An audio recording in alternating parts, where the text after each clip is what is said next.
Hello, everyone. Welcome to North of the Fray. On this channel, I discuss narcissistic behavior from a biblical perspective. So, if that is something you're interested in, I want you to stick around and hear the message that I have to share today. I think it will be helpful for your journey. I also want to thank those of you who are listening, who press play, who continue to listen. Thank you so much for sharing your time with me, and thank you for your support. By the way, my name is Tanya, and today I want to talk about deflection in relationships. What many people don't realize is that deflection is actually a subtle form of gaslighting. By shifting blame or avoiding accountability, this type of behavior manipulates reality and leaves the other person questioning their perceptions, just like gaslighting.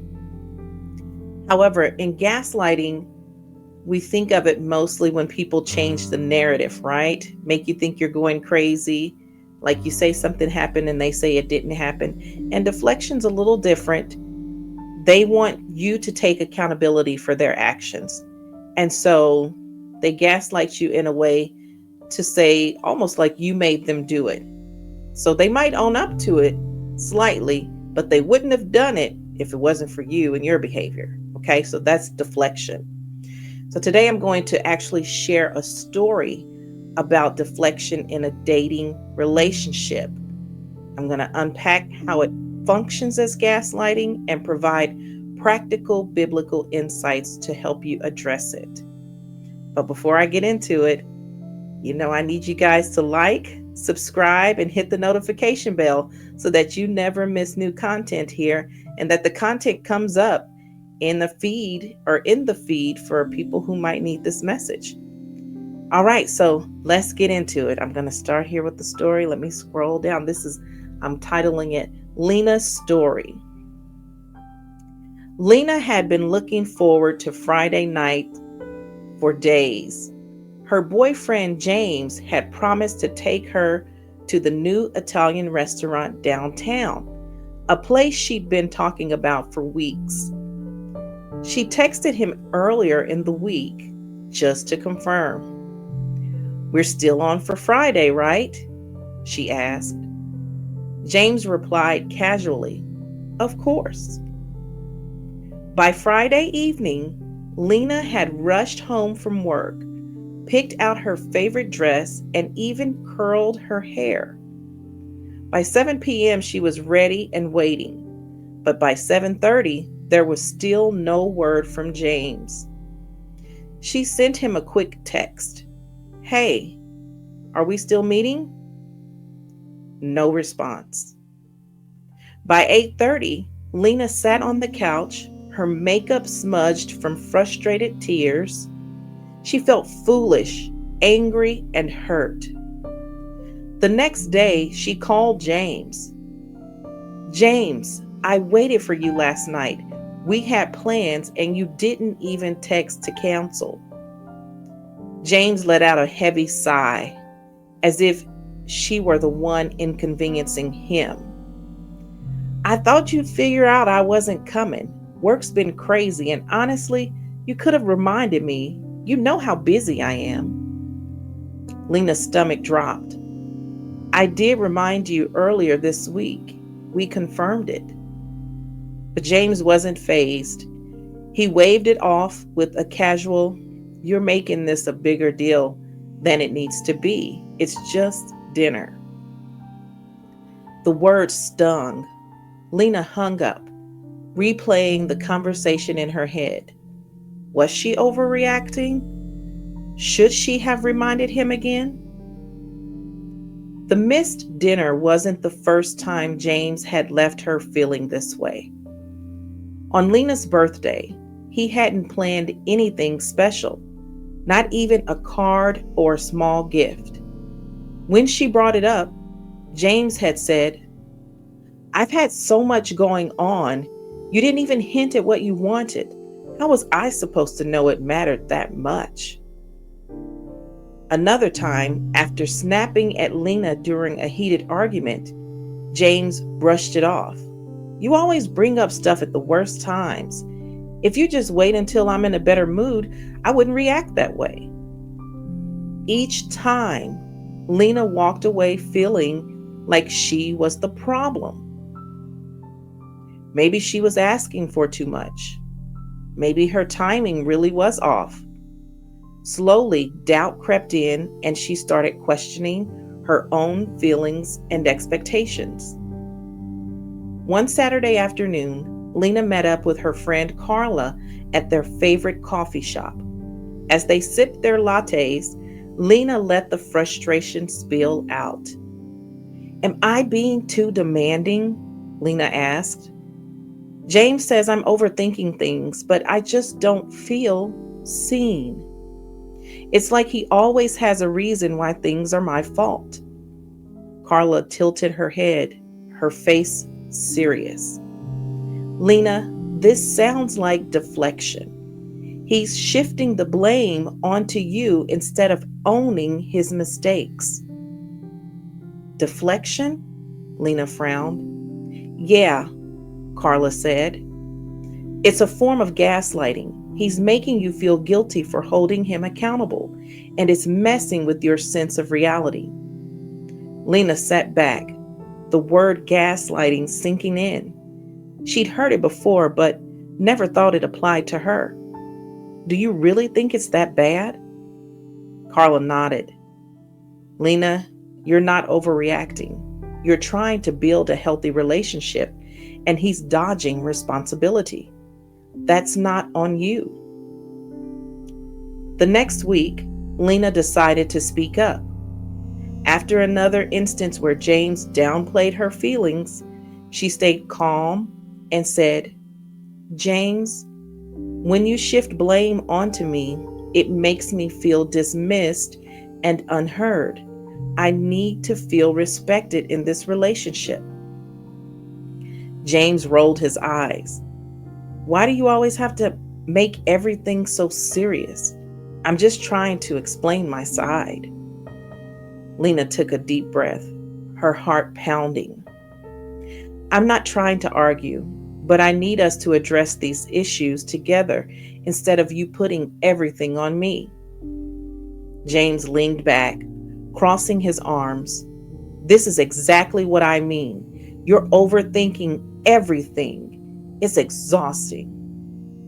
Lena felt a wave of clarity wash over her. She realized he wasn't willing to change. The pattern of deflection wasn't going to stop, and staying in the relationship would only mean more doubt, more frustration, and more hurt. That night, Lena ended things with James. It wasn't easy, but as she sat alone in her apartment, she opened her Bible to Proverbs chapter 13, verse 20. And it read, "Walk with the wise and become wise, for a companion of fools suffers harm." For the first time in months, she felt peace. That was Lena's story, you guys. So now let's talk about it. Let's reflect on deflection. Okay? So here's some tips or some things I want to share with you guys that and tie into how I think Lena did a really good job at standing up for herself. Sometimes we get upset with ourselves when we miss the signs early on. Like she had to talk to her friend had to tell her that that's deflection. And in those cases, we think like, I knew there was something off and I didn't trust myself. But you did enough to go to someone to ask them for help and ask their honest opinion, someone you trust, someone who's wise. And that is what Lena did. And then she followed through with that trust that she was rebuilding for herself, for her intuition. And so that is so important. It's important to trust what people are showing you about who they are. You can only deal with life the right way and build healthy relationships when you accept reality. Okay, so now here's our reflections. Number 1, believe patterns of behavior. James consistently avoided responsibility by blaming Lena. leaving her questioning herself and doubting her feelings. This tactic created confusion and eroded her confidence, which is a hallmark of gaslighting. John chapter 8:32 reminds us, "Then you will know the truth, and the truth will set you free." For Lena, the turning point was recognizing the pattern of deflection for what it was, a manipulation of the truth. By seeking clarity and stepping back, she reclaimed her sense of reality and broke free from the cycle of self-doubt. Way to go, Lena. All right, my mic's kind of acting funny, so hopefully it's not making any weird noise. Okay, I'm going to go to the next one. Boundaries are important. Proverbs chapter 4, verse 23 says, "Above all else, guard your heart, for everything you do flows from it." Setting boundaries allowed Lena to protect her emotional well-being. She clearly expressed her needs to James, emphasizing the importance of mutual respect in the relationship. When James refused to take accountability or make meaningful changes, Lena upheld her boundaries by walking away. This act of self-respect not only safeguarded her heart, but also reinforced her value as a person who deserves love and care. Number 3, be honest about your feelings. Ephesians chapter 4, verse 15 encourages us to speak the truth in love. Despite her hurt and frustration, Lena approached James calmly, expressing her concerns without anger or blame. This demonstrated her commitment to resolving the issue constructively. However, accountability is a two-way street, and James's willingness or unwillingness to take responsibility highlighted the imbalance in their relationship. Lena's willingness to engage honestly reflected her courage, even though it ultimately meant accepting that James was unwilling to meet her halfway. Number 4, choosing healthy relationships. Proverbs chapter 13, verse 20 says, "Walk with the wise and become wise, for a companion of fools suffers harm." Lena's decision to step away from James wasn't just about ending a relationship, it was about making room for something better. Surrounding ourselves with people who uplift and support us is essential for emotional and spiritual growth. By choosing to let go of a toxic dynamic, Lena opened the door to relationships that could foster mutual respect, trust, and growth, qualities that reflect God's design for healthy partnerships. And the last one, number 5, trust God, trusting God's plan. Jeremiah chapter 29, verse 11, "For I know the plans I have for you, declares the Lord, plans to prosper you and not to harm you, plans to give you hope and a future." Letting go of James was painful, but Lena trusted that God's plan for her life included something far greater. Rather than settling for a relationship that left her feeling unheard and devalued, she placed her future in God's hand. By doing so, Lena affirmed her faith in His ability to guide her toward relationships and experiences that align with His purpose for her life. All right. And so, deflection as gaslighting can be emotionally draining and spiritually harmful, you guys. But God's word provides us with a framework for navigating such challenges. Like Lena, we are called to seek the truth, guard our hearts. In Proverbs, it says you're responsible for guarding your own heart. No one's going to take care of it like you're going to take care of it, because God told you that's your responsibility, not anyone else's. And so when we let people take advantage of us and keep doing things to us over and over and over, we are not being responsible with guarding our own hearts. And so stand up for yourself. You deserve to be stood up for, okay? Guard your hearts and trust in God's plan for your life. By setting boundaries and surrounding ourselves with people who reflect God's love and values, we create space for healthier, more fulfilling relationships that honor Him. It is so important. Surround yourself with people who think like you, who want to love like you, okay? We can love everyone else. You can still care for those people and love them, because sometimes people do change, right? People do get released from that bondage or from that possession that they're under.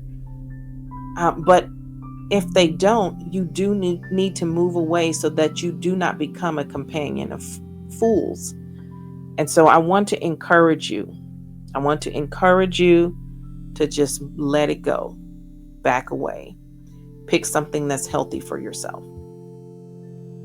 And I want to thank you so much for being here today. That's the end.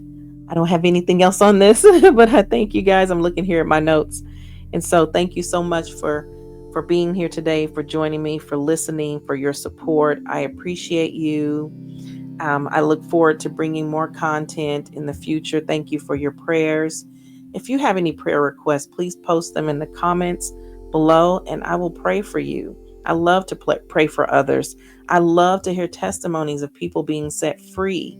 And that's just like it just reminds me of my purpose. And so please share those stories with me.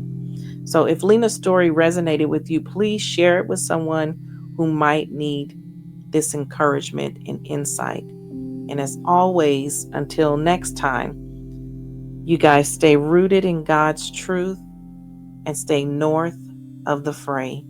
Take care of yourselves. Goodbye.